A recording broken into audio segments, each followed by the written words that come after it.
අද අපි සොයා ගිය මෙම අම්බලම ඉතා දුෂ්කර ගමනකින් පසුව ළඟාවන්නට සිදු වූවක්. ඉතින් අපි මෙම අම්බලම සොයා ආ හැටි බලාගෙනම අම්බලම වෙතට පිය නගමු. මේ සුන්දර වෙල් එළියට ළඟාවන්නට කටුගස්සට සිට මැදවල මාර්ගයේ පැමිණ පට්ටියාවත්තේ හන්දියෙන් හැරි හපුගොඩ පාසල් හන්දියට පැමිණ ටික දුරක් පාගමනින් යා යුතු වෙනවා. ඇත්තටම මෙම පාසල් හන්දිය අසල වර්තමානයේ කිසිදු පාසලක් දකින්නට ලැබෙන්නේ නැහැ.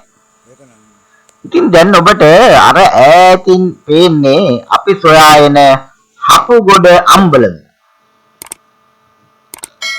ඉතින් තවමත් වැඩ ආරම්භ නොකළ මෙම වෙල්යායේ නියරවල් මතින් අපිට ඒගොඩහගොඩට යන්නට වෙනවා. මෙම අම්බලම බලන්නට නම් මේ ඉදිරියේ ගමන් කරන්නේ මට මේ මාර්ගය පෙන්වන මගේ මිත්‍රයා. අපි ඔහු ගැන ඉදිරියේදී දැනගමු.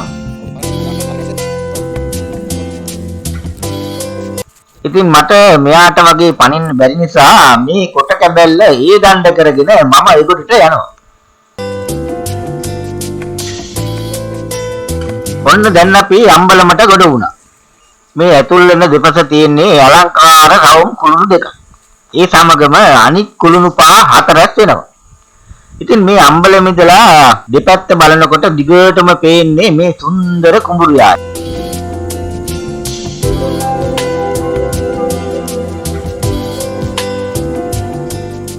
ඉතින් මම මේ අම්බලම නරඹන්න පටන් ගත්තා ආව ගමන් මාන්තිය දුරු කරගෙන. කුඹුග්ග සෙවණක පිහිටා තිබෙන මේ අම්බලම සැබවින්ම සිසිල දනවන.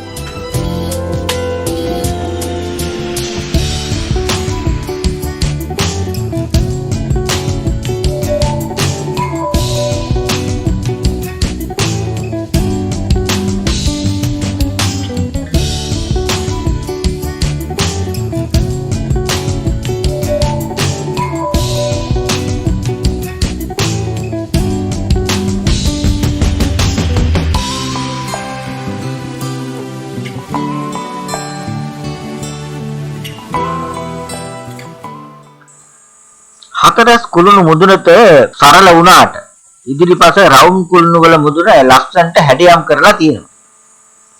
මෙම අම්බලම පුරාවිද්‍යා දෙපාර්තමේන්තුව මගින් නඩත්තු කරන බව මට දැනගන්නට ලැබුණු කාරණයක්.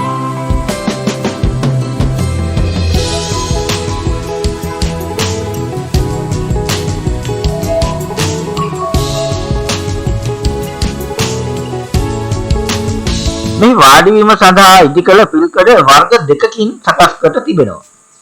එකක් හේතු වීමට හැකිවන ආකාරයට. අනික සාමාන්‍ය විදියට ඉඳ ගැනීමට පමණයි.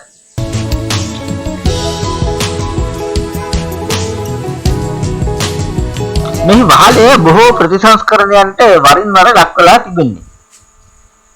මේ වහලේ විශාල බාල්ක යොදා පරාල අග හැඩයට කපා අලංකාර කොට තිබෙනවා.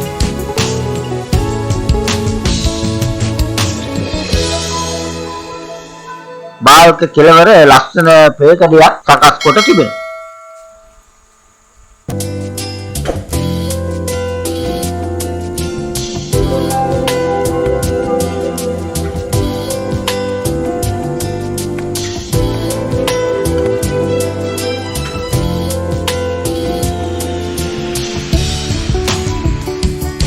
මෙම අම්බල පිහිටා තිබෙන්නේ පැරණි මැඩවල අත්තරගම පට්ටියාවත්ත ආදී ප්‍රදේශවලට යන ප්‍රධාන ගමන් මාර්ග මුල් කරගෙනයි.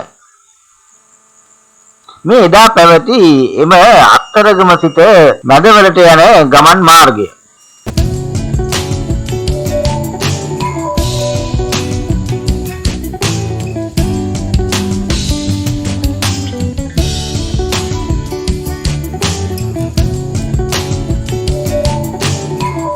ඉතින් මේ අම්බලම කුඹුරේ සිට අඩි 5ක පමණ වේදිකාවක් සාදා ඒ මත නැවත අත්තිවාරමක් යොදා සකසා තිබෙනවා.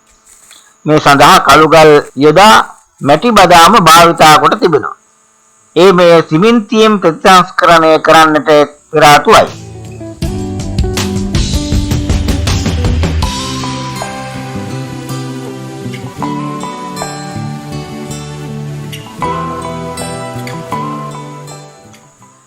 ඉතින් මෙච්චර දුරක් ඇවිදින් මට මෙම අම්බලම බලන්නට මඟ කියා දුන්නේ හපගොඩ ගමේ අම්බලම පෙනෙන දුරින් පදිංචි වෙලා ඉන්න මේ පීටීයේ මුණසිංහ මහත්තයා.